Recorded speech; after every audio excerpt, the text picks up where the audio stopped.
I should have called the police. Every single person I know would have told me to call the police. She opened that door anyway, and what she found, a massive tattooed man unconscious in the snow, a Hell's Angels patch across his chest, should have sent her running for the phone. Instead, Margaret Hale grabbed him by the arms and pulled. A 76-year-old woman, alone in a blizzard, dragging a feared biker president across her threshold. She didn't know it yet, but she was pulling her own son out of the cold. If this story moves you, subscribe and drop your city in the comments. I want to see how far this story travels. The sound didn't belong to the storm. Margaret Hale had lived through 43 Montana winters in that house on Birch Creek Road, and she knew every noise the cold could make. She knew the way wind bent itself around the corner of the eaves and turned into something almost human. She knew how the old oak in the yard cracked its knuckles in the freeze low and sudden, like a rifle shot. She knew how the gutters groaned under ice weight, how the front porch boards contracted in the cold until they ticked like a clock running backward. She knew all of it, every sound this house made when winter tried to take it. But the sound she heard at 11:42 on the night of January 14th was none of those things. It was a thud, dense and wet and final, like something large had simply stopped. Margaret set her mug on the side table. The television was on. She kept it on most evenings now, more for the voices than the pictures, and for a moment she just sat there, both hands wrapped around her decaf, telling herself she'd imagined it. That she was a 76-year-old woman alone in a house in a blizzard, and her mind was playing the tricks old minds play when they've had too much silence for too long. Then she heard it again. Not a knock, not a voice calling out, just that same heavy collapsing sound like the porch itself had exhaled. She stood up slowly, the way her knees made her stand these days, and she walked to the front window first. That was the sensible thing. Look before you open. Her neighbor Ruth Ann had told her a dozen times, Margaret, you are a woman living alone on a road that doesn't get plowed until Tuesday, and you need to start acting like it. She pulled the curtain aside. The porch light was on. She always left it on, and in its yellow circle through the slab of blowing snow she saw a shape on the ground.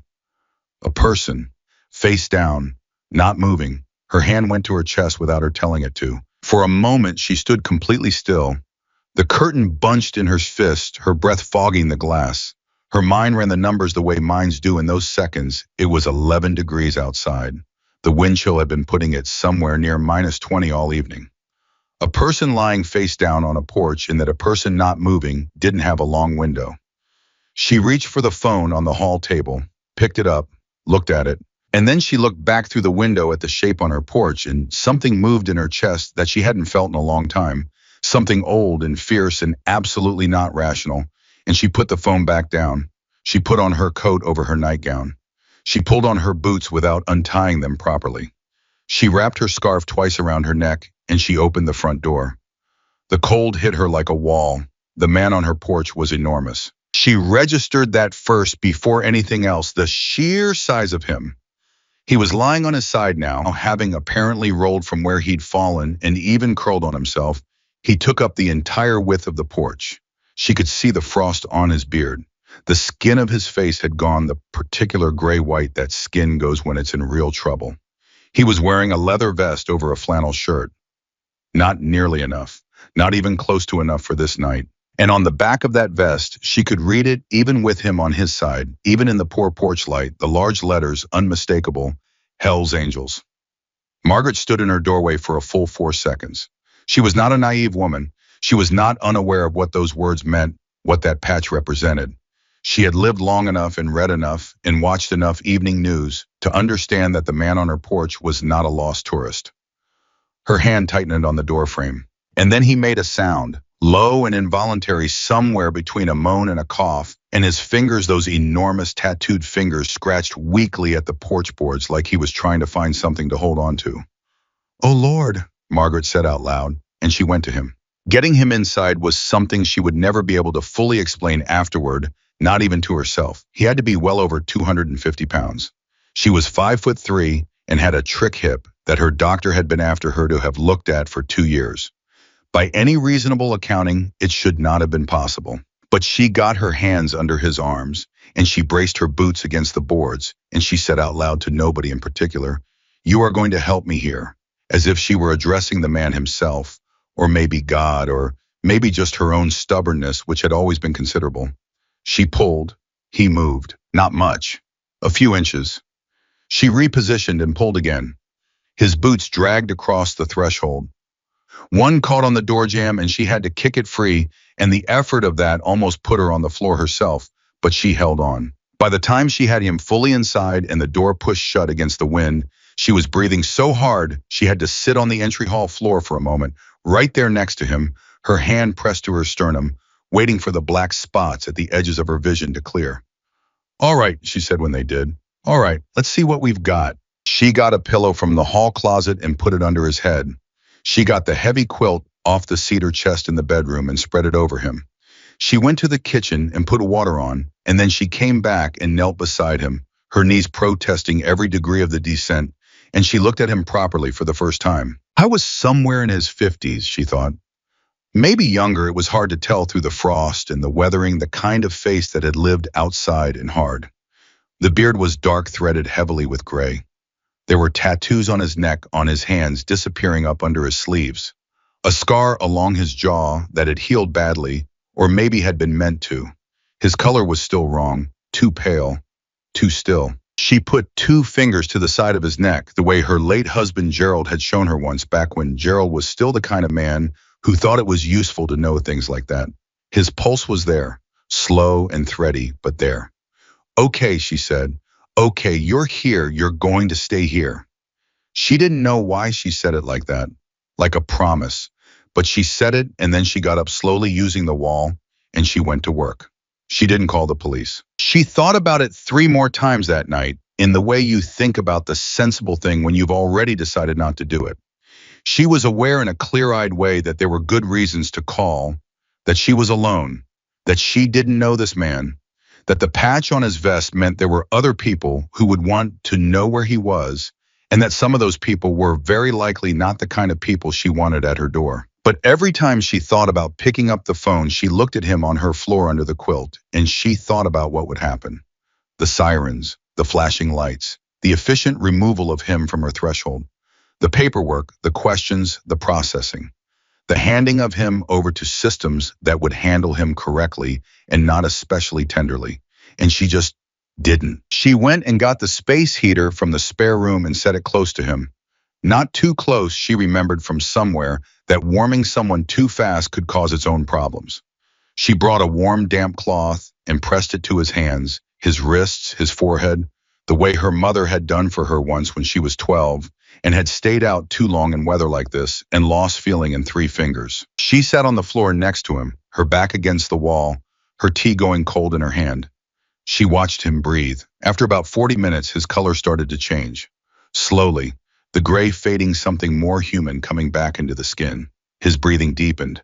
Around midnight, he coughed a real cough, sharp and productive, and then his hand moved deliberately, reaching up to press against his own chest. "You're inside," Margaret said quietly. "You're warm. You're safe." His eyes didn't open, but the hand slowly lowered. "Don't try to move," she said. "You'll need more time than you think."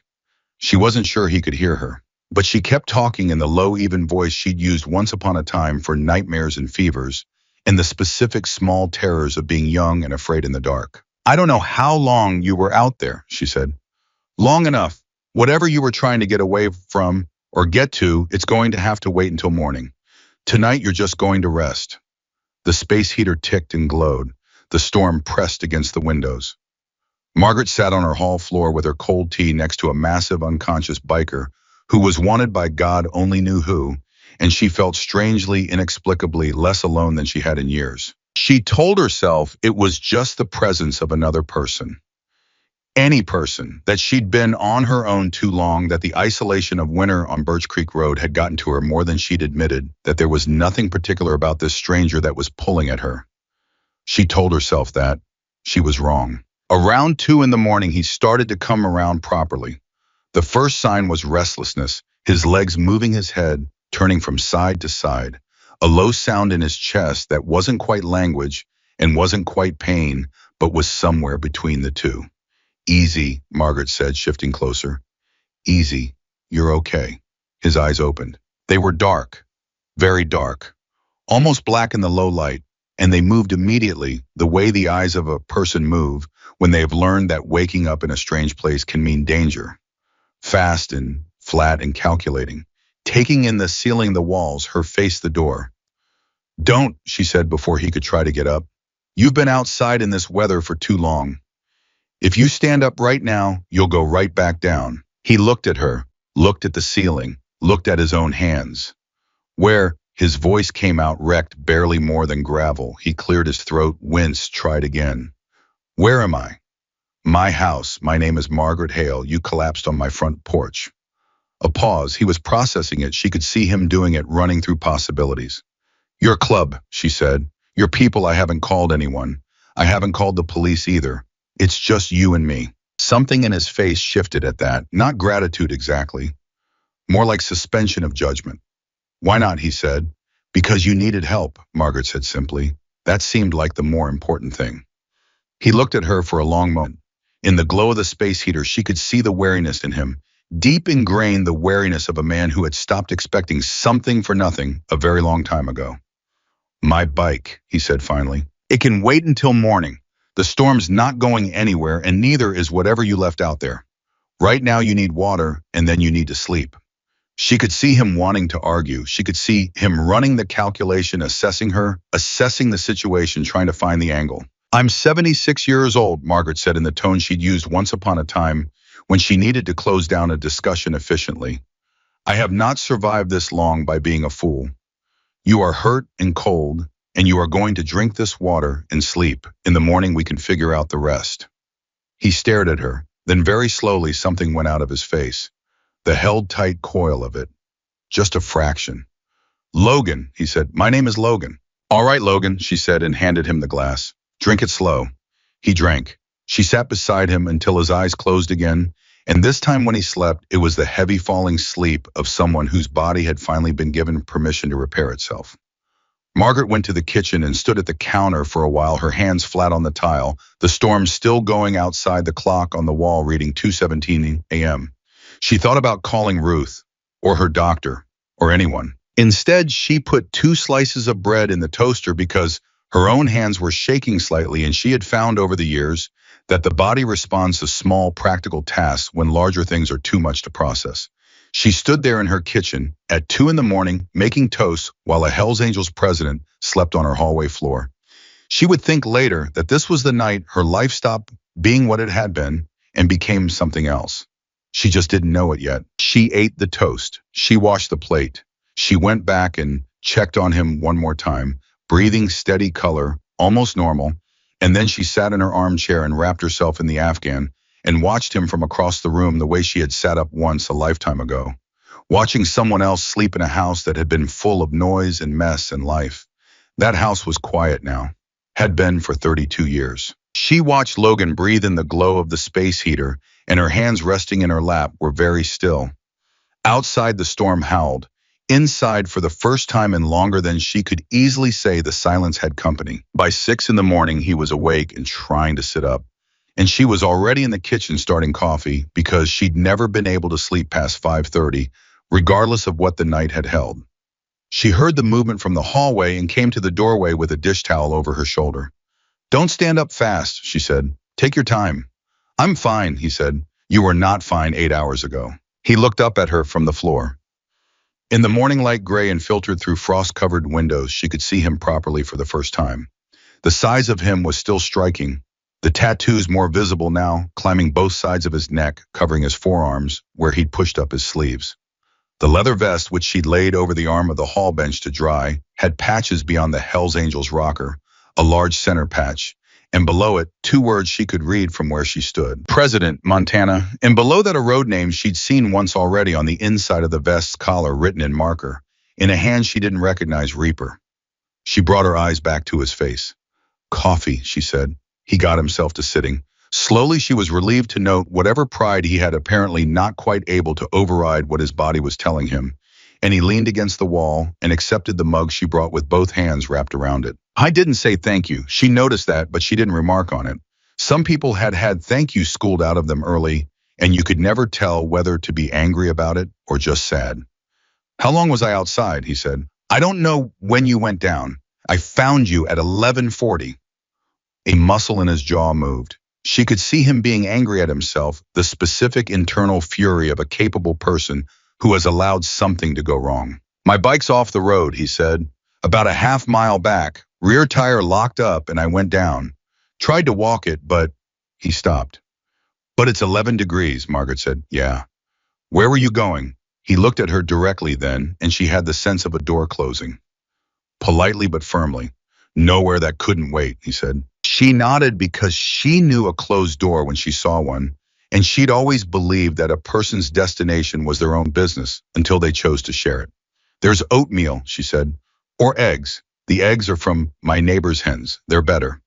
He looked at her for a moment in a way she couldn't entirely read, and then he said, eggs would be good, thank you. She heard it when it came the thank you, and she went back to the kitchen without making anything of it. But she noticed. She noticed it the way you notice something that matters without yet knowing why. The storm kept up through the morning, fierce enough that the road outside was invisible, and without her saying it out loud, and without him asking permission, it became simply understood that he wasn't going anywhere yet. He made it to the kitchen table, eventually managing the distance from the hallway with a care that told her he was hurting more than he was letting on. Ribs, she suspected from the way he was holding himself on one side. She thought about saying something and then thought better of it. When Ade, she made more coffee. The storm pressed against the windows. Do you have people who'll be looking for you? She asked when the silence had gone on long enough to be comfortable. My VP knows my route, he said. He'll send someone when the road's clear. She nodded. I'll write down my address. I know where I am, he said, then as if catching something in his own voice, but I'll take the address for them. She wrote it on the notepad by the phone and slid it across the table, and he folded it and put it in his vest pocket. And for a while they sat in the strange, peaceable silence of two people who have no particular reason to trust each other and have quietly decided to anyway. This your family, he said, and she looked up to find him looking at the wall beside the kitchen door where she'd hung photographs years ago and never taken them down. Her heart did a slow, familiar stutter. Some of them, she said. He looked at the photos. Another moment she watched him look, and then he looked back at his coffee. Nice house, he said. It was not what she'd expected him to say. She wasn't sure what she'd expected, something shorter maybe. Something that closed things off. It was nicer when it was fuller, she said without really meaning to. He looked up at her then, something in his face that wasn't quite sympathy, too careful for that, but was paying attention. She shook her head slightly, meaning never mind, old woman rambling, and he let it go. But his eyes, she noticed, went back to the photographs one more time, just briefly, and then he looked away and wrapped both hands around his coffee mug and stared at the table and was quiet. The storm slowly was beginning to tire. She could feel it in the house, the particular easing that comes before things go still. By afternoon, the road might be passable. By evening, certainly. By morning, he would be gone. She knew that. She accepted it. She had stopped expecting people to stay a very long time ago. But in this moment, with the coffee hot and the house warm and the storm going quiet, Margaret Hale sat across from a man named Logan, known to others as Reaper, feared across states, a man who lived in a world of violence and leather and code, and she felt something she hadn't felt in so long, she barely recognized it. She felt like someone had come home. She told herself that was foolish. Told herself it was the isolation and the strange night and the particular softness that comes with age when the walls get thinner. Across the table, Logan turned his coffee mug in slow circles on the table, around and around and around. And on his right hand, between the knuckle of his first and second finger, just barely visible at the edge of a tattoo, a small scar. Old, pale, the kind that happens when a child falls from a bicycle and catches a piece of gravel wrong. Margaret looked at that scar for just a moment, and then she looked away and kept her face very still and said nothing. Not yet. The storm broke sometime in the early afternoon. The way Montana storms sometimes do, not gradually, but all at once, like a fist unclenching. 1 hour the world outside was white and howling, and the next it was just cold and still and very bright. The kind of brightness that comes off fresh snow and makes everything look scrubbed clean and new. Logan noticed it before Margaret did. He'd been sitting at her kitchen table for most of the morning. She'd brought him 2 more cups of coffee without asking if he wanted them, and he'd accepted both without commenting. and when the light through the window changed, she saw his head lift and his eyes go to the glass. Roads will be clear by tonight, he said. Probably, Margaret agreed. He nodded slowly the way a man nods when he's already thinking 3 steps past the present moment. She watched him do it and felt something small and quiet close in her chest like a window being latched. She turned back to the sink. Your ribs, she said, keeping her voice easy. You're holding your right side when you stand up. I've got some wrap in the medicine cabinet if you want it. A pause. She didn't turn around. I've had cracked ribs before, he said. I know you have, she said. The wrap still helps. Another pause, shorter this time.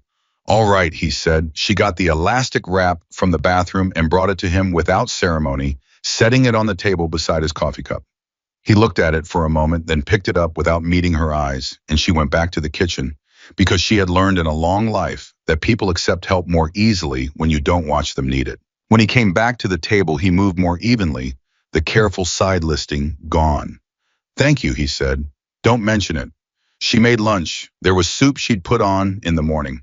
She always made soup when it snowed heavily, a habit so old she couldn't remember starting it, and she set a bowl in front of him and sat across with her own. And for a while there was no sound but the spoons and the creak of the house settling into the afternoon quiet. It was Logan who broke it. You live out here alone, he asked. I do. Long time, longer than I planned, she said. My husband Gerald passed 11 years ago. Before that, it was just me for quite a while anyway. You get used to it. He looked at her steadily. Do you? The question surprised her, not the words, but the directness of them. The way he asked it, as though he actually wanted the answer. No, she said after a moment, not really. He nodded like that confirmed something. He looked down at his bowl. You said this morning it was nicer when it was fuller, he said. She hadn't expected him to remember that, or to bring it back up. She held her spoon still for a moment. I had a son, she said. He left. It's been a long time. Logan's spoon moved once around his bowl and then stopped. How long, he said. 32 years. The kitchen was very quiet. He died, Logan said carefully. No, Margaret said. He just left, after a bad argument. With his father mostly, but I was there and I didn't. She stopped, straightened. He walked out the door and didn't come back. I've heard from people who knew him over the years, enough to know he's alive, just gone. Logan's hand on the table was flat and still, and she noticed it the way you notice stillness that's being worked at. I'm sorry, he said. Thank you. She picked up her spoon again. It's the kind of thing you make peace with, or you think you do. Then something reminds you and you realize you never actually did. She looked up at him and almost smiled. Grief is patient. It'll wait. He didn't say anything to that, but he didn't look away either. And that the fact that he sat there and held it with her instead of deflecting, instead of offering something easier that told her something about him, something unexpected. She filed it away and let the silence rest. After lunch, he offered to do the dishes. She didn't refuse, and she sat at the table with her hands wrapped around her cup and watched him at her sink, this massive, tattooed, feared man, washing her soup bowls with the careful attention of someone who was trying to do one thing right, and she felt the strangeness of it and the rightness of it at the same time in a way she couldn't have explained. Logan, she said, yeah. What do you do besides? She gestured vaguely at his vest, which was hanging on the back of his chair. He was quiet for a moment, still washing. Run the chapter, manage situations, whatever comes up. Is it a life you chose, she said, or one that chose you? He turned at that, really turned, not just a glance over his shoulder. He looked at her with an expression she hadn't seen on him yet, something unguarded just at the edges. Both, he said finally, mostly both. That's an honest answer. You asked an honest question. She nodded. He turned back to the sink. I grew up in something that wasn't good, he said. His voice was even the way a voice gets, even when it's been trained not to crack on certain words. The club was the first place where the rules made sense, where loyalty meant something, where if you held up your end, people held up theirs. A pause. I know how it looks to people outside. It doesn't matter how it looks to me, Margaret said. Most people say that and mean the opposite. I'm not most people, she said. He actually made a sound at that, not quite a laugh, but the edge of one, the first she'd heard from him. He finished the dishes and dried his hands and came back to the table, and they sat across from each other in the white afternoon light and talked, really talked the way Margaret hadn't talked to anyone in longer than she liked to think about. He asked about the house, and she told him about Gerald, about the early years when money was thin and the furnace broke 3 winters running, and they'd heat the bedroom with a camping stove because they couldn't afford to fix it properly. He listened with his elbows on the table and his eyes on her face, and didn't once look at his phone, which she noticed because she'd long since stopped expecting real attention from anyone under 70. Then she asked how long he'd been riding, and something shifted in his face, not closed exactly, but slower, more deliberate. Since I was 19, he said. Couple of guys I knew had bikes. Seemed like the right direction. Away from something, she said. He looked at her for a long second. You always this direct. At 76, you run out of reasons not to be. He made that almost sound again. And then he said quietly, yeah, away from something. Home. The word landed differently than she'd meant it to. She heard it herself, the particular weight of it in the room. His jaw tightened once barely and then released. Something like that, he said. She didn't push. She'd learned a long time ago that the things people most need to say, they'll say when they're ready and not 1 minute before. She got up and refilled both their cups, and when she sat back down, she asked if he played cards because Gerald had taught her gin rummy 40-some years ago, and she hadn't had a partner since Ruth's eyes got too bad for the cards. He gave her a look that suggested he hadn't expected that question, and then he said yes. He played, though he seemed uncertain whether to be amused or baffled, and she got the deck from the bunk drawer and shuffled more neatly than he'd expected she could tell, and dealt. They played for 2 hours. He won more than she did, which she respected. He was methodical and patient about it, not showy. She liked that. She'd spent enough of her life around men who needed to win loudly. At some point, she couldn't have said exactly when the afternoon light went gold and low the way it does in January, when the sun is already halfway to gone by 3 o'clock, and she looked up from her cards and found him not looking at his hand, but at the wall again. The photographs. She laid her cards down. You can look at them, she said, if you want. He glanced at her, then back at the wall, and after a moment he pushed back his chair and went to stand in front of them. She stayed at the table. She watched him look at her life arranged there in frames, Gerald in front of the truck, the year they bought it, young and proud, and squinting into the sun. Herself at 40, thinner and sharper, standing in this very kitchen. Her parents on their 50th anniversary, the Birch Creek Church at Christmas, and the ones of Daniel. Logan moved down the row slowly. She watched his eyes move over the frames, and she kept very still, her hands flat on the table. He stopped. She knew before she saw his face which photo he'd stopped at. It was Daniel at 17, grinning the way only 17-year-olds grin, like nothing has had time to dull yet. Standing in front of the house, Summer, the light behind him, so the photo had a slight overexposed quality around the edges. Logan stood looking at that photograph for a long time. She counted her own heartbeats. 8, 9, 10. Nice-looking kid, he said. He was, Margaret said. He had his father's build, tall early. What's his name? Logan said. She hesitated, just a fraction of a second. Daniel, she said. Logan nodded slowly, still looking at the photo. Daniel Hale, she said. Something went through Logan's shoulders. She saw it, a tightening, a reflex he controlled quickly. He turned from the photo to her face, and his expression was neutral, carefully so. Haven't heard that name in a while, he said. Margaret's heart was hammering. She kept her face neutral too. It's a common enough name, and she said, sure, he said. Sure it is. He came back to the table and picked up his cards, and they played another hand, and neither of them said anything for a while, and the silence now had a different quality, denser, like weather moving in. Like both of them were standing on opposite sides of a door, and neither one was ready to knock. Margaret kept her eyes on her cards and said nothing. But her hands, she noticed, were not quite steady. Around 5 o'clock, his phone buzzed on the table. He looked at the screen and his face went back to the road version of itself, the president's face closed and functional. My VP, he said. He's got someone who can get the bike. All right, she said. Probably be here within the hour. I'll put more soup on, she said. He looked at her. You don't have to do that. I know I don't, she said, and got up and went to the stove. He mumbled about a phone call from the hallway, low and brief. She didn't listen, but she caught the tone of it, the particular shorthand of people who have worked together so long, they don't need full sentences. When he came back to the kitchen doorway, she was stirring the pot without looking at him. 2 of my guys, he said. They'll be respectful. They know how to behave. I wasn't worried, she said. You should have been, he said. Not about my guys specifically, just generally. A woman alone man shows up. Logan, she said, turning to look at him directly. I opened that door on purpose. I had reasons. I don't spend much time second-guessing my own reasons. He stood in the doorway and looked at her for a moment. Why did you? He said. Really? She turned back to the stove. Because you needed help, she said, and because she stopped, stirred the pot. There's a particular sound a person makes when they're running out of time. I've heard it before. I heard it last night through my door before I even saw you, and I'm not constitutionally capable of ignoring that sound. The kitchen was quiet for a moment.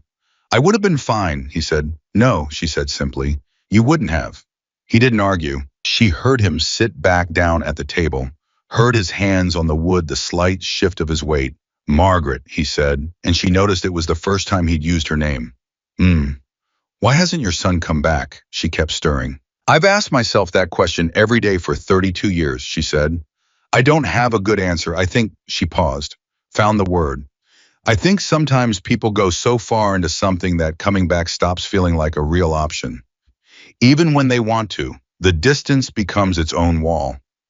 A long silence. Yeah, Logan said quietly. Yeah, he stopped. She turned around then slowly and looked at him. He was staring at the table surface. His jaw was working slightly, the way it did she had noticed when he was processing something he didn't want to process. Are you all right? She said. He looked up at her. The roadside face was cracked just slightly, just at the corners. And the thing behind it was something she recognized, not from strangers, not from bikers, or any of the world he came from, but from her own mirror, late at night in a house that had been quiet for 32 years. Fine, he said. Yeah, fine. She held his eyes for a moment longer than was comfortable, and then she turned back to the soup and she let him have the silence, and she said nothing more about it. But her hands on the spoon handle were trembling. Not from cold, not from age. From knowing in that deep cellular, beneath logic way that a body knows things before the mind catches up, that something was happening in this kitchen that she didn't have the words for yet. Something that had been set in motion 32 years ago on a night not unlike this one, in this same house, in this same kitchen, when a young man had said words that couldn't be taken back and walked out a door and didn't come home. She had spent 32 years not knowing if she would ever have a reason to set 2 cups on the table again. She stirred the soup. She waited. The knock at the door when it came at 6:15 was different from the sound Logan had made the night before, sharp and deliberate, a knuckle knock, 2 raps. Logan went to the door. She heard low voices in the hallway, 2 men she thought younger, the particular register of people being careful to be quiet in someone else's space. She heard Logan give brief instructions, the bike's condition, which road, what tools would be needed. All business, all efficiency. She ladled soup into 4 bowls. When Logan came back to the kitchen doorway, he had his vest on, his jacket over it, his keys in his hand. Behind him, just visible in the hallway, 2 men in similar gear were watching the floor with the careful body language of people who had been clearly and specifically told to behave. You don't have to, Logan started. Sit down, she said, all 3 of you. It's cold and it's dinner time. A beat of silence. One of the younger men behind Logan made a small sound that might have been suppressed amusement. Logan turned and gave him a look, and the sound stopped. Yes, ma'am, Logan said to her, and there was something in it, something in those 2 words in his voice that hit her square in the sternum and made her breath catch in a way she had to disguise as a need to clear her throat. She had heard that before, that exact cadence. Yes, ma'am. She turned back to the bowls and didn't let herself think about it. The 3 of them sat at her kitchen table, Logan and his 2 men who introduced themselves as Deke and Santos, both somewhere in their 30s, both large, both treating her kitchen table with the exaggerated care of people trying to take up as little space as possible. She put bread on the table and they ate, and Deke said her soup was the best thing he'd had all winter, which she suspected was an exaggeration, but appreciated anyway. Logan was quieter than his men. He ate steadily and watched the table and answered Santos's logistical questions about the bike in short sentences. At one point, Deke looked at the photographs on the wall and said, "Nice family, ma'am." "Thank you," she said. Logan didn't look at the photographs, which told her more than looking would have. After dinner, the 2 younger men excused themselves and waited outside with the truck, giving Logan space he hadn't asked for, but that they'd apparently decided he needed. Margaret stood at the door of the kitchen, and Logan stood in the hallway in his full gear, ready to leave the night behind him through the window, cold and clear and star-filled. He held out his hand. She took it. His hand was huge, completely swallowing hers, the knuckles rough under her fingers. "Thank you," he said, "for all of it." "You're welcome," she said. "Come back through if you're ever on this road again." He looked at her for a long moment. Something moved in his face. She saw it, that almost crack again, that thing behind the president's face, and then he nodded, short and careful. "Maybe I will," he said. He turned toward the door. "Logan," she said. He stopped. She didn't know in that exact moment what she was going to say. She hadn't planned it. But the words came up anyway, the way things come up when they have been held down long enough. "That scar on your right hand," she said, "between your first two fingers." He turned back slowly. His face was completely still. "How'd you get it?" she said. The hallway was very quiet. "Bicycle accident," he said. "When I was a kid." She nodded. "Gravel," she said. His eyes changed. She saw it, that quick, involuntary thing that happens to a face when something unexpected reaches in and takes hold of something private. "Yeah," he said very quietly. "Gravel."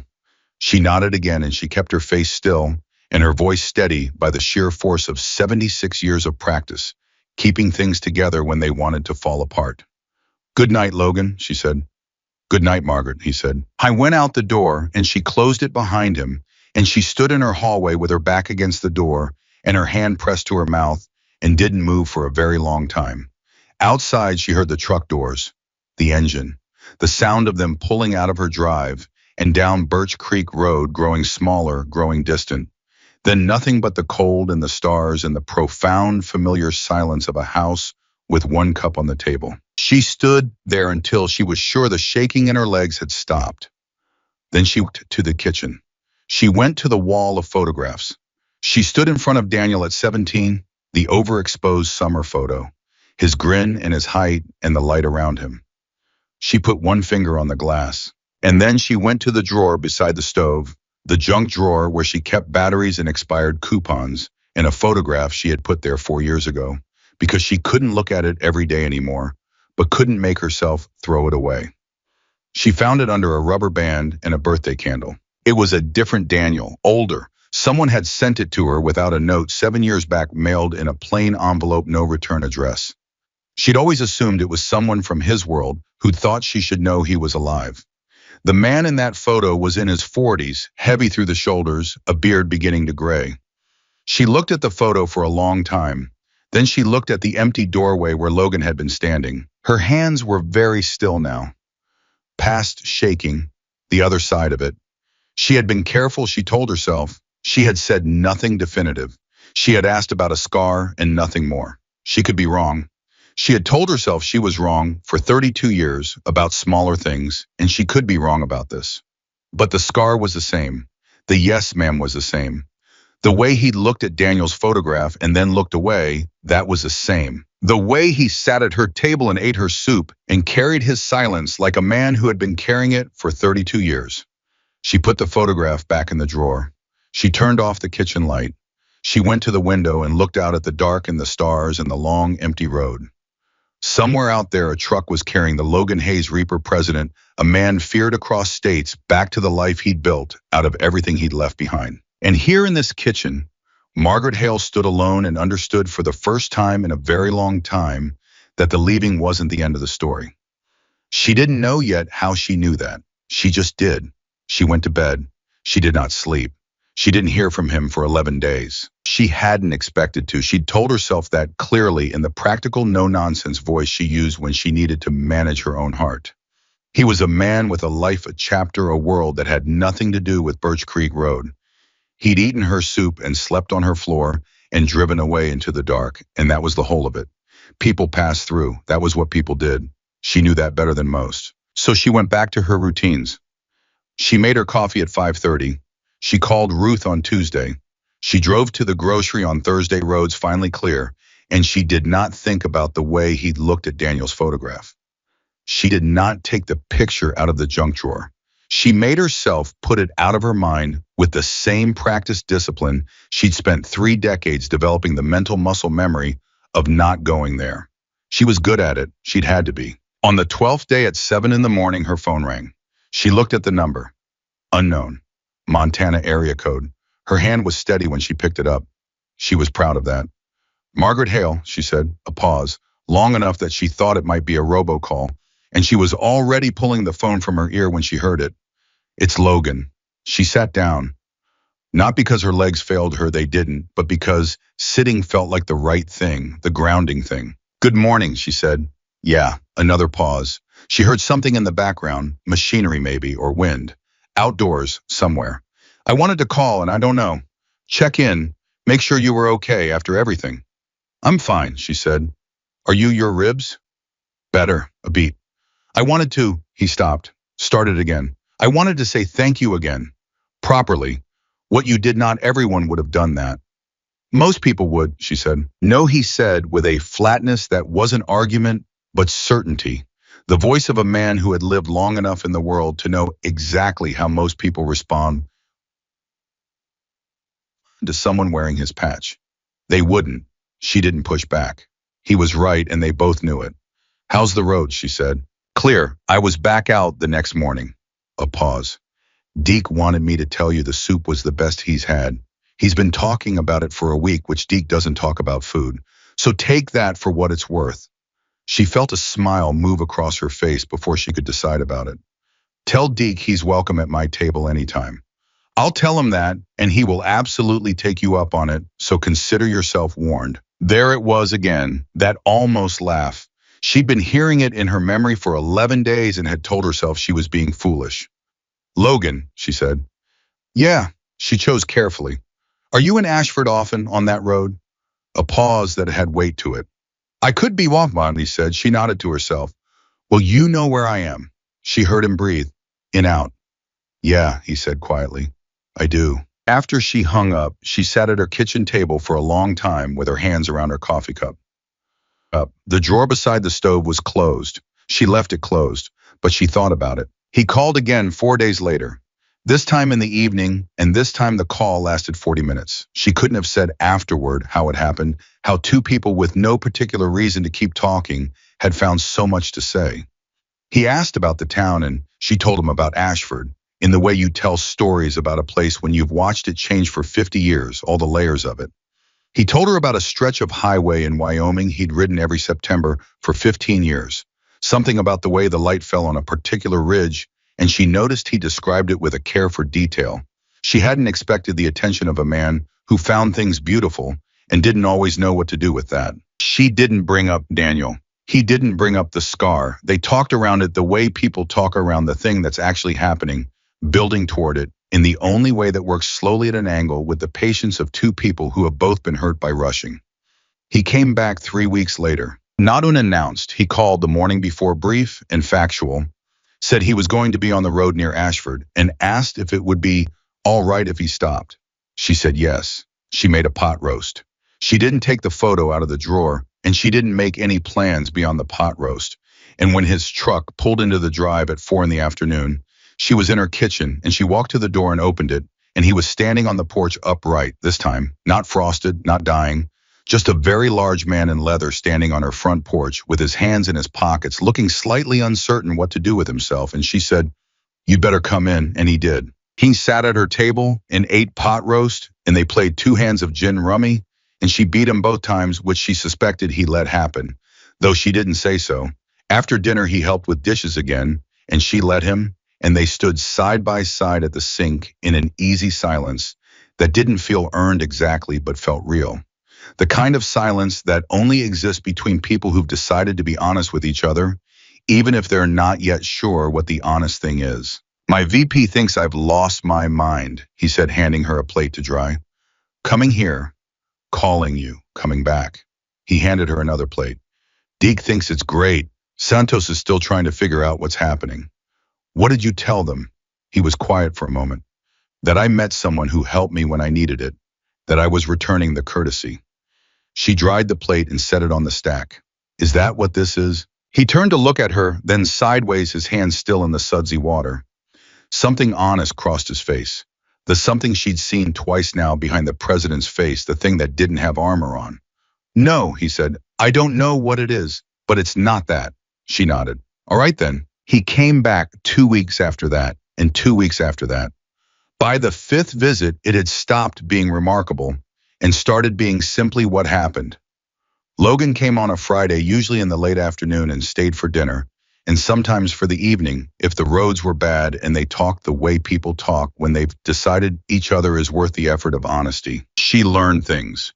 Not all at once, not in any organized way. He wasn't a man who laid himself out in sequence, but in pieces, the way you find things on a long walk, one thing at a time. Yet he'd been writing since 19. He'd built the Montana chapter from 7 members to 43 over 20 years.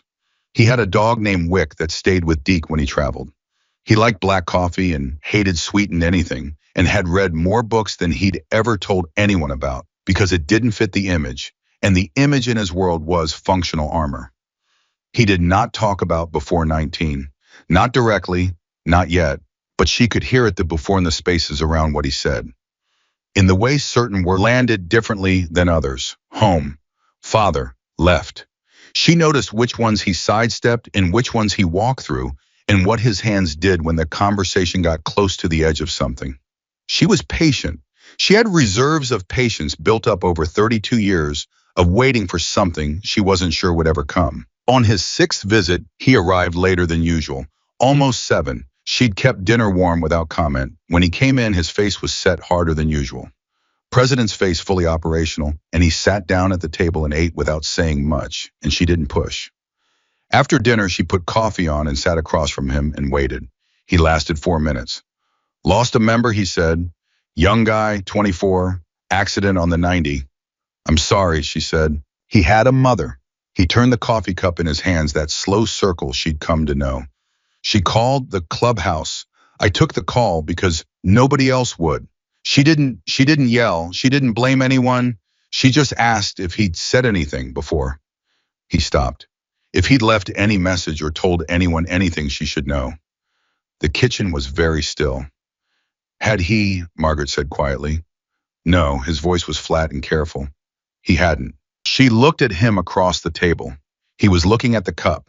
The muscle in his jaw was working again. Logan, she said, I know what you're going to say. I don't think you do, she said, because I'm not going to tell you anything. I'm just going to ask you one thing. He looked up. Are you all right? She said, just that. He stared at her, and she watched something happen in his face, a slow, almost reluctant dissolution of the hard set of it, like ice in water, gradual, and then all at once. I don't know, he said. His voice was different, lower. The president was gone from it. That's an honest answer, she said. You always say that. Because you don't give dishonest ones, she said, not with me. He looked at her for a long moment. The kitchen clock moved. Outside, the cold pressed against the windows.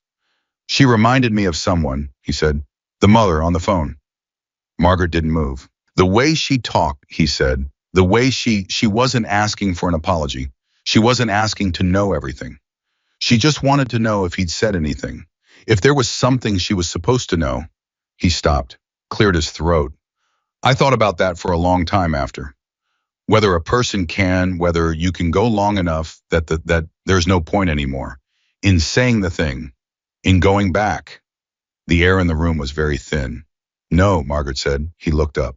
There's no such thing as too long, she said. Not for that, not for the real thing. His hands on the table were very still. How do you know, he said. Because I'm still here, she said simply. Because I still wake up at 5:30 and make 2 cups of coffee, sometimes, before I remember. Because I still bake a birthday cake on March 19th every single year. Her voice was steady. She made sure of it. There is no point past which it doesn't matter anymore.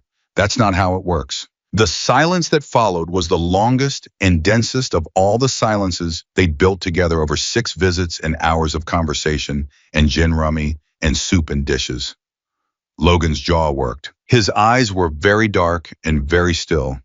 And she watched him fight something enormous in private and watched him hold the line against it with the discipline of a man who had held lines his whole adult life.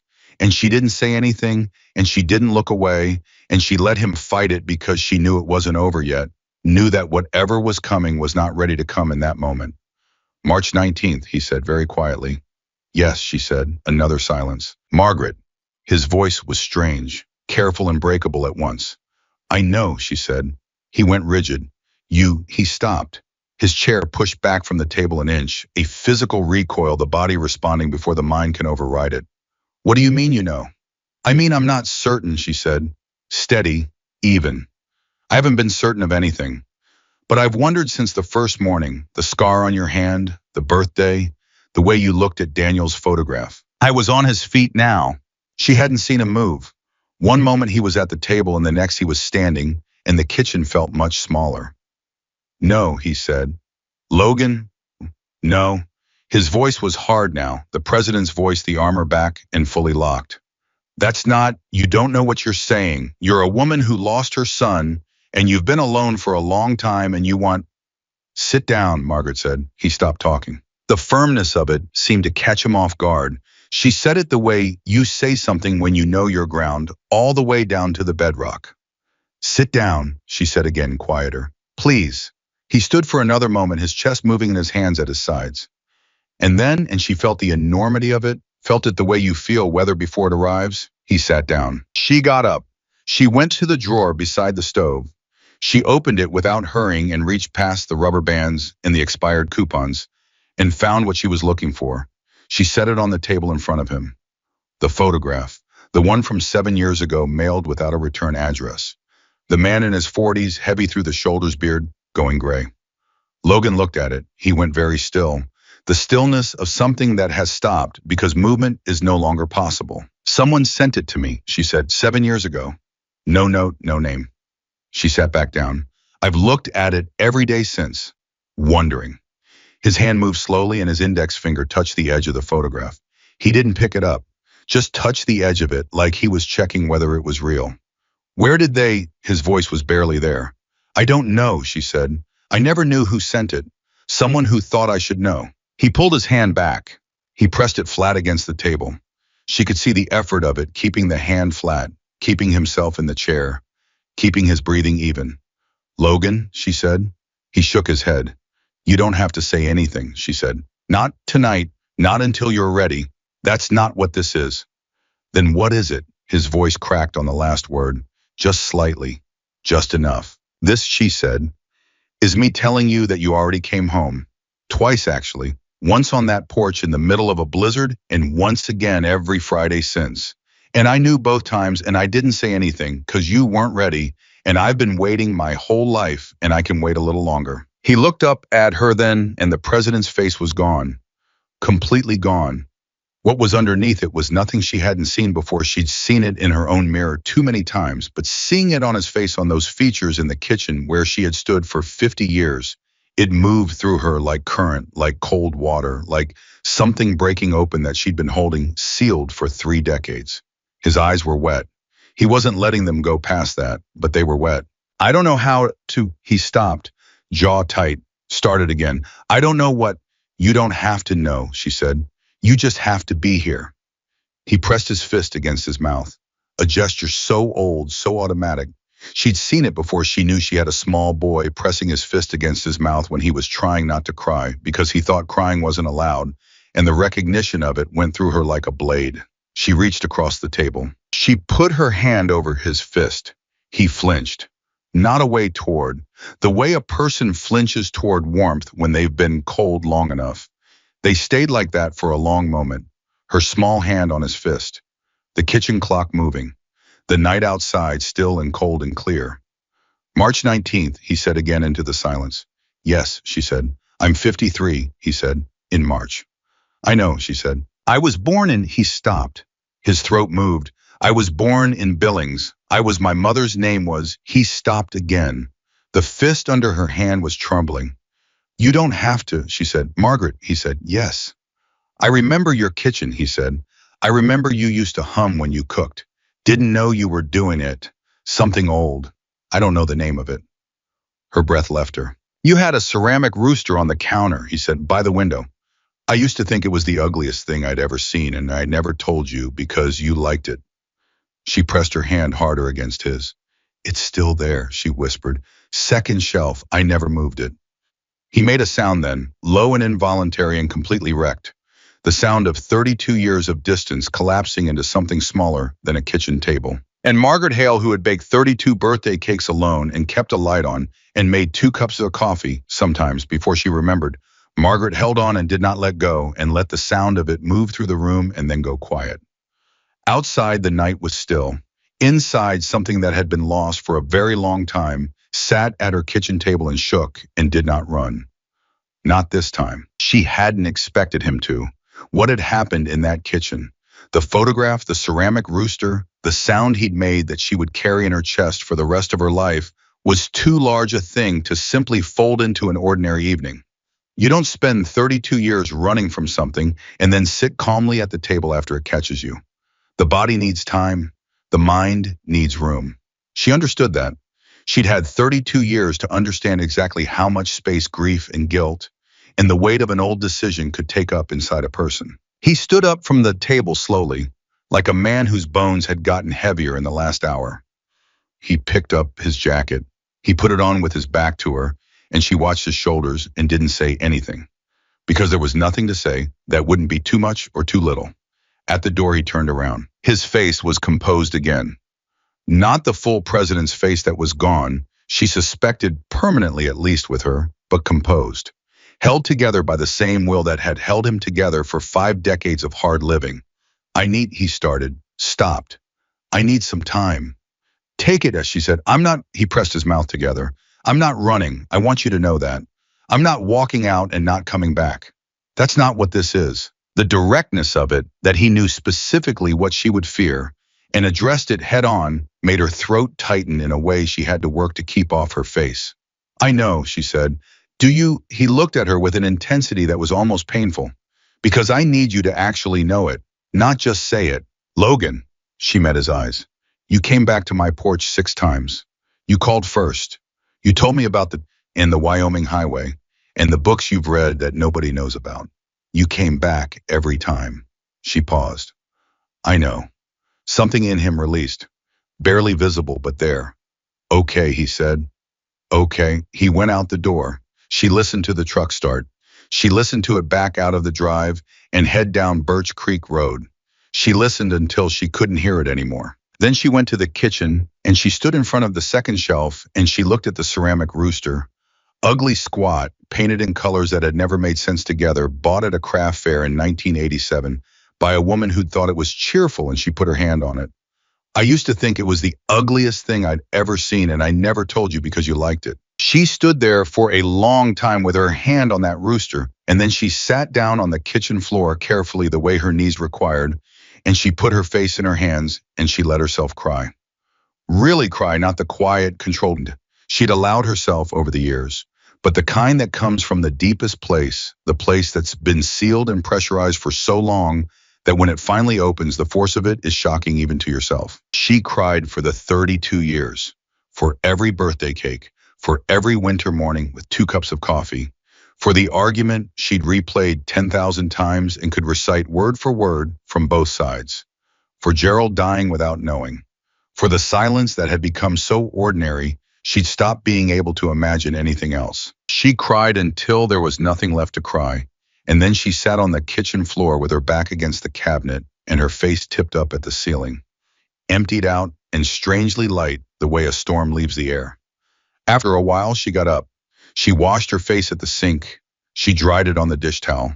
She looked at herself in the dark window, her reflection, 76 years of it, and she said out loud to nobody and to everything, all right, now we wait. She was good at waiting. She did it for 9 days.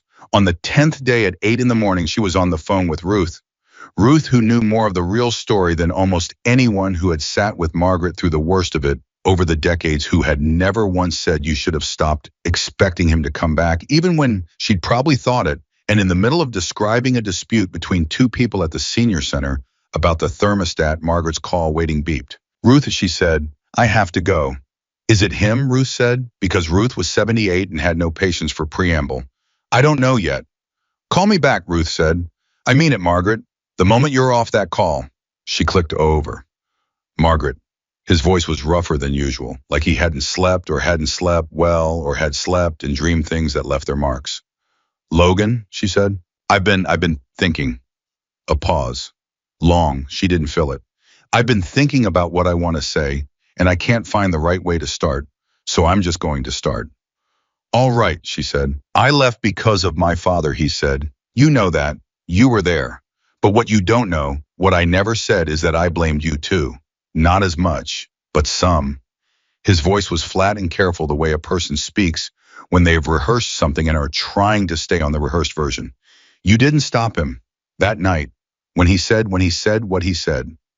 You were there and you didn't stop it, and I was 21, and I thought that meant something.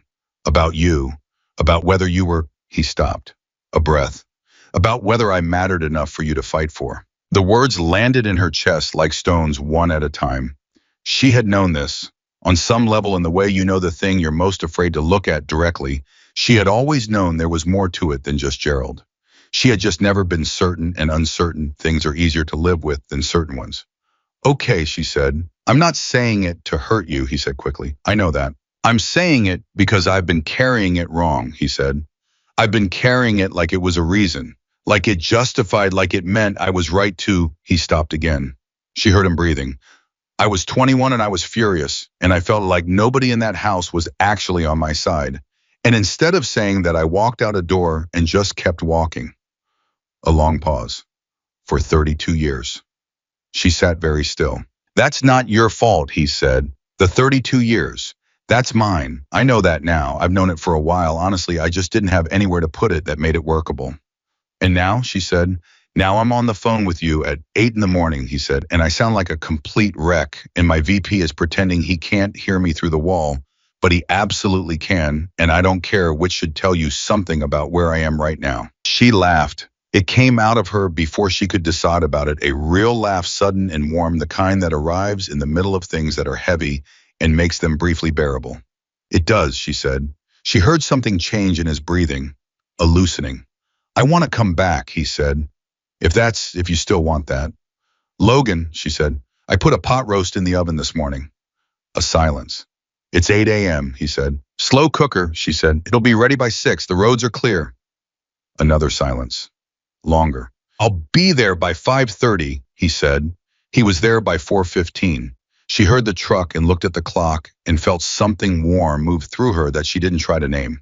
She opened the door before he knocked. I was standing on the porch, the same man, except that he was upright and present and looking at her with an expression so unguarded she almost looked away out of courtesy. He had something in his hand. She looked down at it.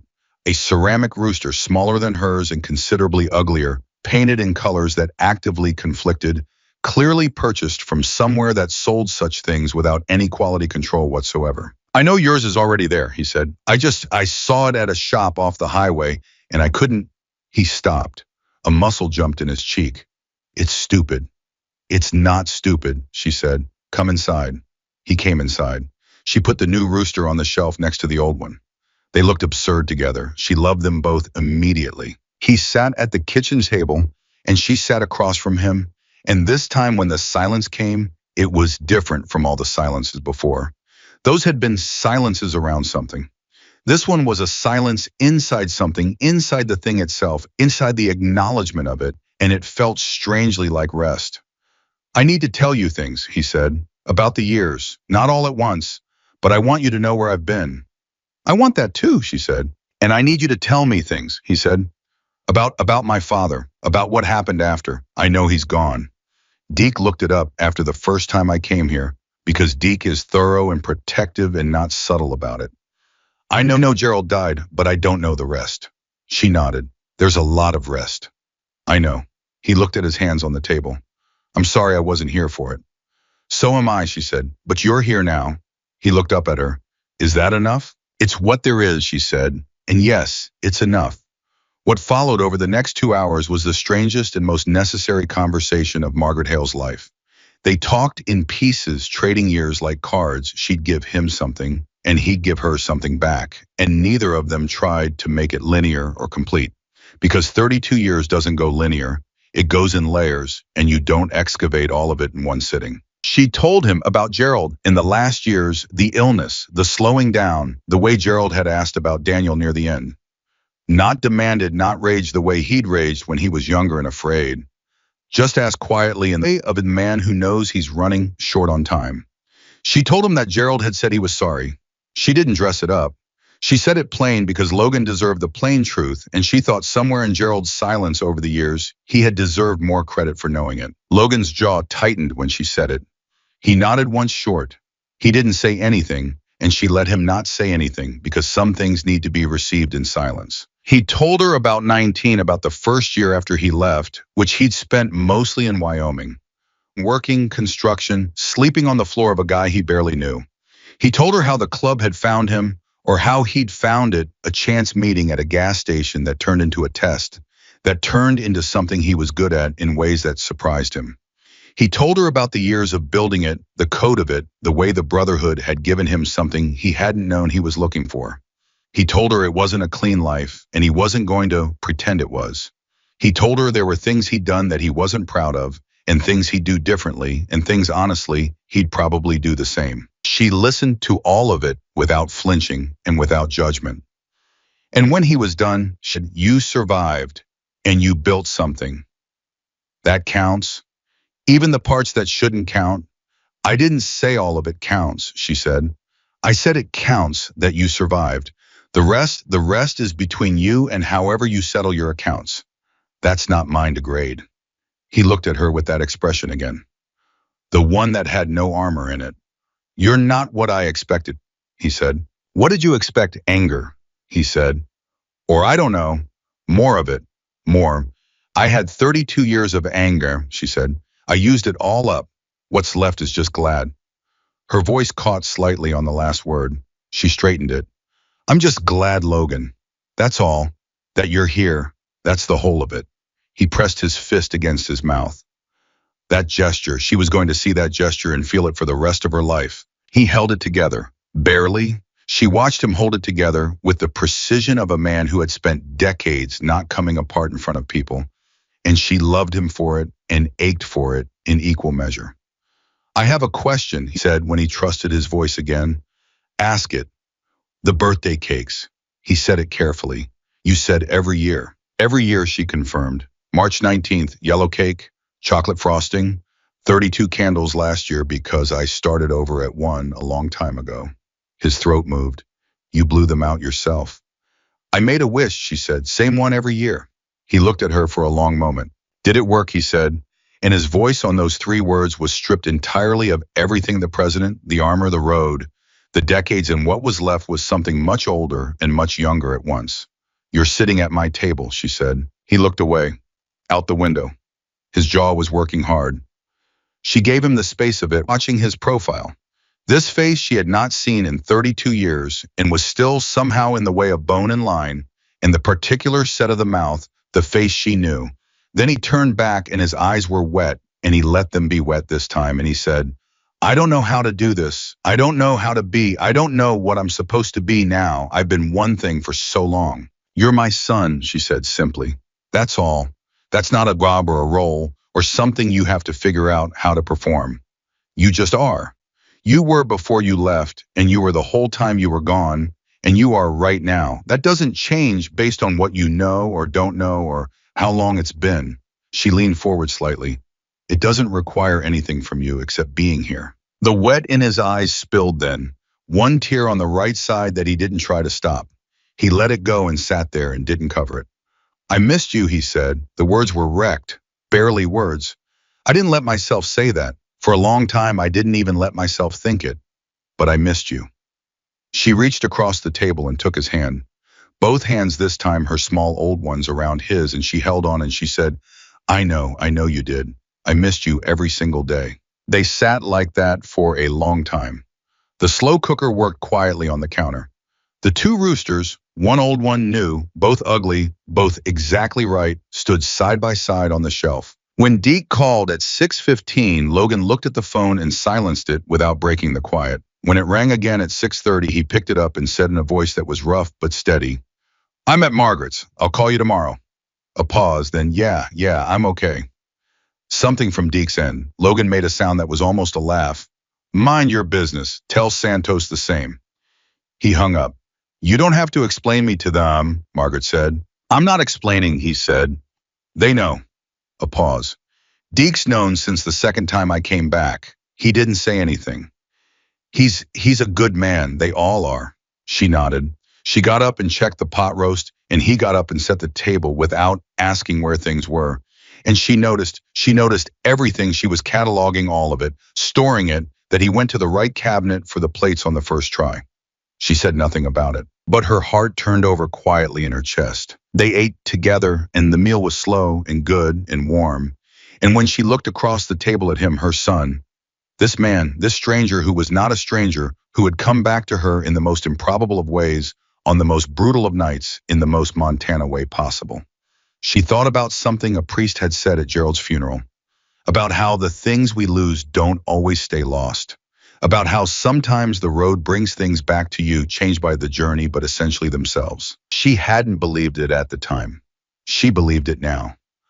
After dinner, he helped with dishes again, and they stood at the sink again, in the easy way of people who have been doing something long enough that it becomes shared language.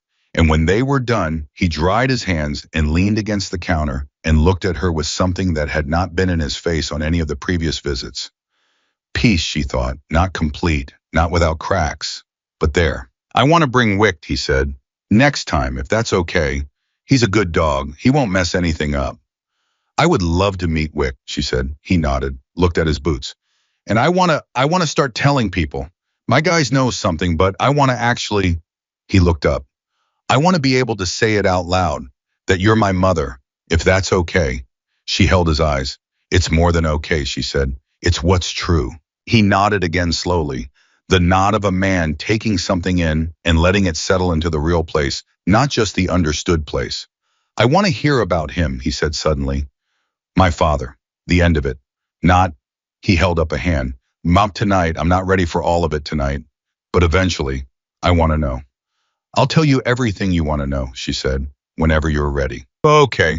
He straightened up, picked up his jacket, then he stopped and he turned and he did something he hadn't done in 32 years, something small and enormous and completely natural. The way the oldest things are natural, the way they live in muscle and bone past all the distance you can put between yourself and them. He hugged her, not carefully, not the polite kind.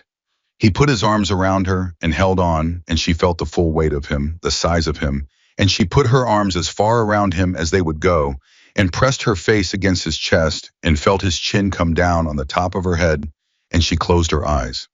She could feel his heartbeat. She had not felt that since he was small enough to hold, and it was different now, slower, a man's heart steadier, but it was his. March 19th, he said into her hair. I'll be here. I know, she said. He held on for another moment. Then he let go, and she let go, and they stood in her kitchen looking at each other with the specific expression of people who have crossed back over something enormous and are still slightly stunned to find themselves on the other side. Drive safe, she said. Always, he said, and then because he was his mother's chaperone in ways neither of them had let themselves see clearly until right now. Lock the door after I leave. She almost laughed. I have been locking my own door for 50 years. Humor me, he said. She walked him to the door. She watched him go down the porch steps and cross to the truck, and he looked back once, just once. And she raised her hand and he raised his, and then he got in and the engine turned over and the headlights cut across the yard. She stood in the open door until the truck was gone. Then she turned the lock. She went to the kitchen and she looked at the two roosters on the shelf, the old and the new side by side, absurd and perfect. And she felt something settle into place inside her that had been loose and rattling for 32 years. Not fixed. Not like the time between had not happened, because it had and it always would have, and neither of them would get those years back. But settled, the way a house settles after a long storm. It's been through something. You can see it in the walls if you know where to look, but it's still standing. It's still standing. She turned off the kitchen light. She went to the bedroom. She got into bed and she lay there in the dark, and for the first time in a very long time, the silence in the house did not feel like absence. It felt like waiting that had finally become something else, become arriving. On the nightstand, her phone lit up once. A text from a number she'd only had for a few months but had already memorized. It said, "Made it to the highway. Wick says hello." She looked at it for a long moment, the screen light in the dark room. Then she typed back, "Tell Wick I said hello. Drive safe. Come back soon." His response came in under a minute. It said, "I will."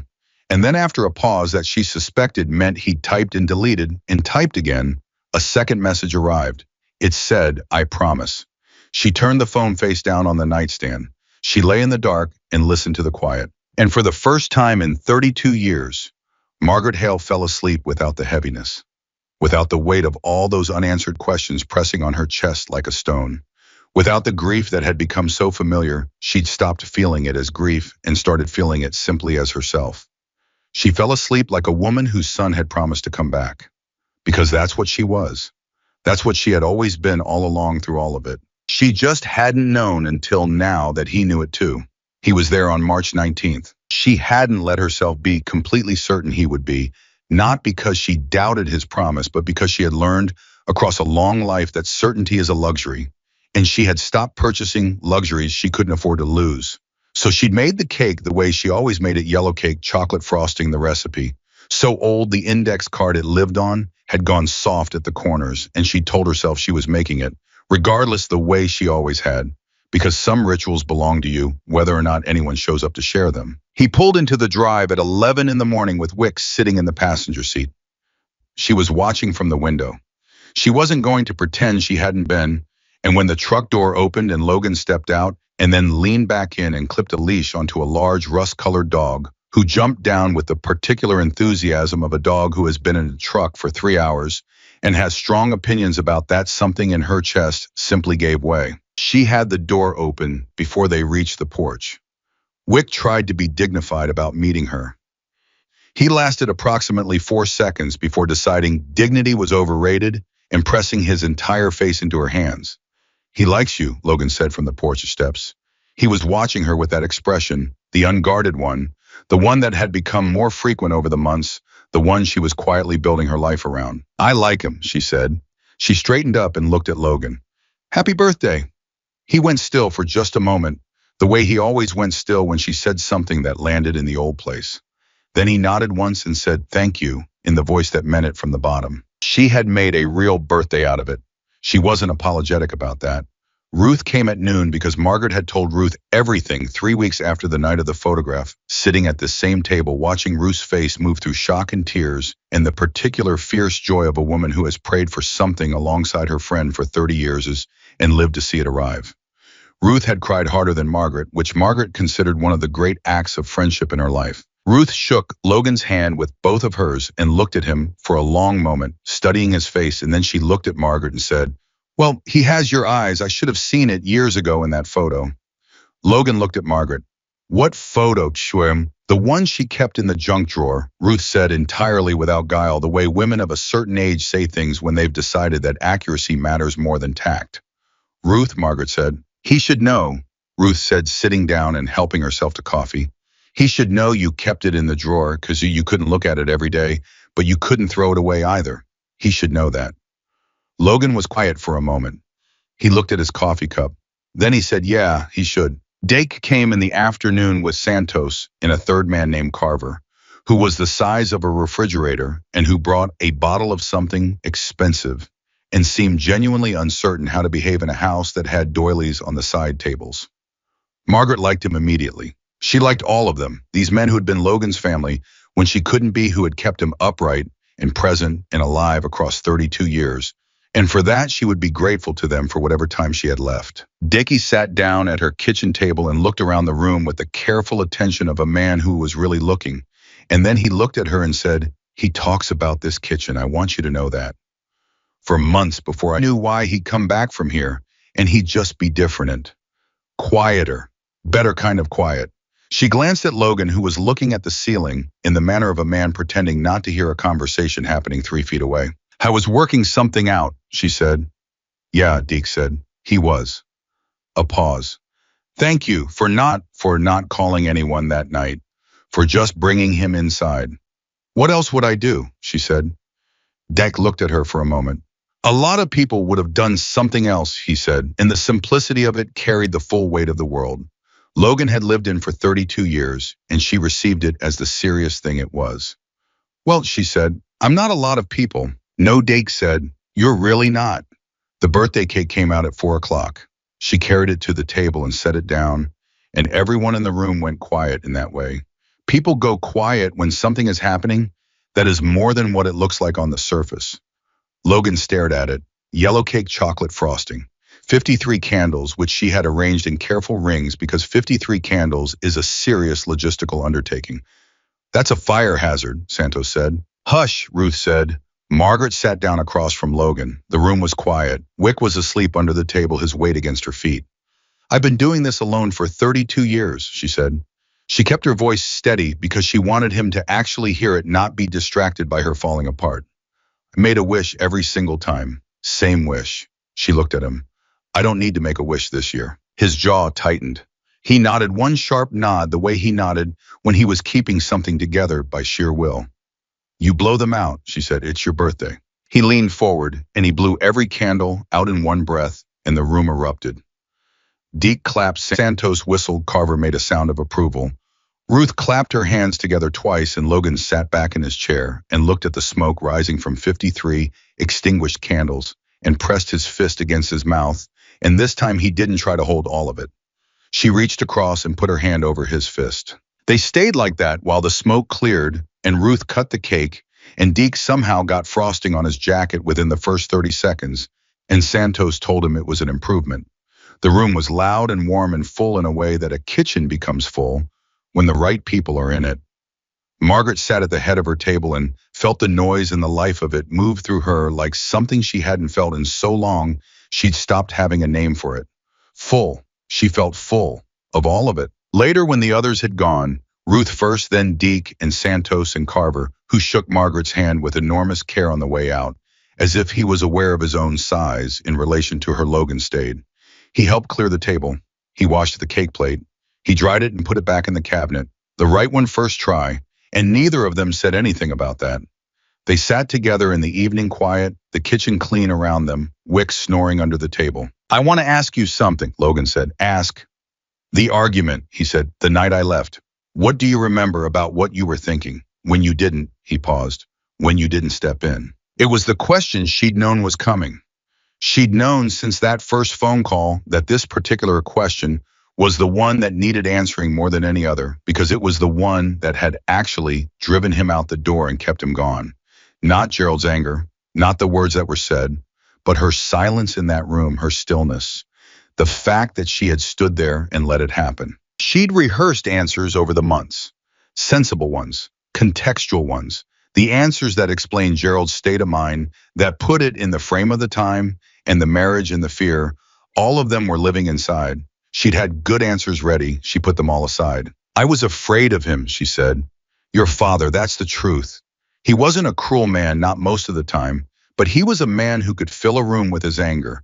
And that night the room was very full and I was afraid. And I chose my own safety over stepping in front of you. She held Logan's eyes. I've never forgiven myself for that. Not one day, not fully. Logan was very still. You were 21, she said. You should have had a mother who stood between you and that. I didn't, and I can tell you all the reasons why, and they're all true and none of them are enough. So I'm just telling you the truth of it plain. I failed you in that room and you were right to be angry about it. You were wrong about everything else. You were wrong to stay gone. And I think you know that, but you were right about that part. The silence was long. He stopped, started again. I didn't expect you to just say it like that. You asked me plain, she said. You deserve the plain answer. He looked at his hands. Gerald said you didn't love me enough to fight for me. She felt the words like a physical impact, even now, even after all of it. Gerald was wrong, she said without hesitation. Gerald was angry and he was afraid of losing you to a life he didn't understand, and he said the worst thing he could think of, and he was wrong. I loved you more than I knew how to say then, and I love you now. And the fact that I didn't say it loudly enough in that room is the thing I will regret every day until I die. She leaned forward. But don't you ever mistake my silence for the truth about how much you mattered. You were everything to me. You still are. Logan looked up at her, and this time he didn't hold it. He let his face do what it needed to do, all of it, without trying to manage it. And she watched her son come apart in her kitchen in the quiet way of a man who has been held together by the wrong things for too long, and she didn't look away, and she didn't try to rush him through it. She just sat there and was present for it, the way she should have been 32 years ago. When he came back to himself, he wiped his face with the back of his hand and looked out the window for a moment, gathering. Then he looked at her. I need to tell you something, he said, about what's changing. All right. The chapter, he said, the way I've been running things. I've been making decisions differently since last January, since the night. He gestured, meaning the porch, the blizzard, all of it. Less of certain things, more of other things. There are guys in the club who came from situations like I came from. Young, angry, nowhere to go. I've been trying to make sure they have something better to go toward, instead of just grinding them down into the machine. She looked at him carefully. And is that safe for you? Some people don't like it, he said honestly. There's been pushback. But I'm the president. I've held this chapter for 20 years. I have the standing to do it. A pause. And Deke's got my back. Deke will always have my back. Good, she said. Then do it. He blinked. That's all. What else should I say, she said. You're doing something harder and better than what you were doing before. That's the direction. Keep going. He looked at her for a moment with that expression, the unguarded one, and then he shook his head slightly and almost smiled. You make it sound simple. It's not simple, she said, but the direction is clear. Simple and easy are different things. He nodded. He leaned back in his chair and looked at the ceiling the way he did when he was letting something settle. Then he said quietly, I want to visit more, not just Fridays, if you want that. Logan, why, she said, you could live in the spare room and I would not complain once. He looked at her. I might take you up on that, not permanently, but more. Good, she said. Wick can sleep in the kitchen. He'll try to sleep on the bed. Then he can sleep on the bed, she said. I don't care. He laughed then, a real one, full and unguarded, the kind that changes a face entirely. She heard it and felt it land somewhere deep and permanent in the place she was saving all of it. All the moments she was collecting now with both hands. She laughed too. They sat together in her kitchen, laughing about it, and the simplicity of it, after everything. After all of it was the most extraordinary thing she had ever experienced. When it settled, the quiet between them was the best kind. The kind that doesn't need filling. I should get Wick out before it gets too late, he said eventually. There's food in the fridge, she said, for the morning, if you and Wick want to stay over. He went still. Margaret. The spare room's made up, she said. It's been made up for 11 years. I always made it up. I don't know why. He looked at her for a long moment. Yeah, he said. Okay. His voice was careful and full. Yeah, we'll stay. She nodded like it was practical, like her heart wasn't doing something enormous and quiet. He took Wick out. She moved around the kitchen doing the small final things of an evening, turning off lights, putting the leftovers away, running the dishcloth over the counter. And when she got to the shelf by the window, she paused. The two roosters stood side by side. One old, one new, both ugly, both exactly right. She ran her finger along the edge of the new one. I used to think it was the ugliest thing I'd ever seen, and I never told you because you liked it. She heard the front door and Wick's nails on the hallway floor and Logan's voice saying something low and quiet to the dog, and then quiet. She turned off the last light. She walked down the hallway to her room and across the hall. The spare room door was open and she could hear Logan moving around in there, and Wick settling, and the particular sounds of a house that has another person in it, a house that is not empty. She stood in her doorway for a moment just listening to it. Then she went to bed and she lay in the dark and she listened to the house breathe around her, full and warm and inhabited the way it was meant to be. In the morning she woke at 5:30. She put on her robe. She went to the kitchen. She put the kettle on. She got 2 mugs from the cabinet and she put both of them on the counter without thinking, without deciding, without the specific small grief of the extra cup she'd sometimes reach for and then put back. She put 2 mugs down and it was simply the right number. She heard footsteps in the hallway. Heavy, unhurried. Logan came into the kitchen with his hair uneven from sleeping on it and Wick at his heels, and he looked at the 2 mugs on the counter and he looked at her, and neither of them said anything about it because nothing needed to be said. He sat down at the table. She poured the coffee. She set 1 cup in front of him and kept one for herself, and she sat down across from him, and outside the window the Montana morning was coming up cold and clear, and enormous the way Montana mornings do when they decide to be beautiful. Wick settled under the table. The kitchen clock moved.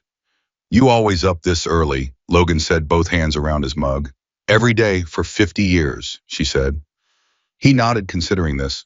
I can work with that. She looked at him across the table. Her son, this man, this fact, and she felt something she had no clean word for, something that lived past language in the place where the oldest truths live.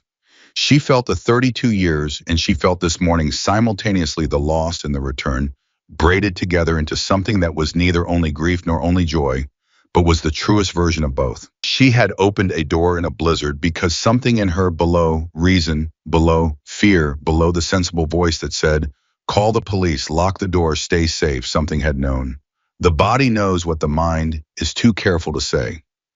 She had dragged him across her threshold and kept him warm, and in doing so had pulled back something she'd lost so long ago. She'd almost made peace with the losing. Almost. She lifted her cup. Happy birthday, Logan, she said one more time quietly, just for the two of them. He lifted his. Thank you, he said, for all of it, from the beginning. She nodded. She didn't trust herself to say more in that moment, so she didn't try. They sat together in the morning light, mother and son, with coffee and a sleeping dog, and the whole long road of what had brought them here. The storm, the porch, the frost, the ceramic rooster, the photograph in the drawer, the birthday candles, the scar. The promise kept all of it present in the room with them, not as wound but as history, not as loss but as the very specific and irreplaceable path that had led to this kitchen, this table this morning. Some things break and cannot be fully repaired. That is true. Margaret knew it and Logan knew it, and neither of them pretended otherwise. The 32 years would always have existed. The argument would always have happened. Gerald would always have said what he said, and she would always have stayed silent, and Logan would always have walked out that door into a life that was not this one. But here on the other side of all of it was also true. 2 cups on the table, a dog under it, a son who had come home, and a woman who had never, not once in 32 winters, stopped leaving the light on.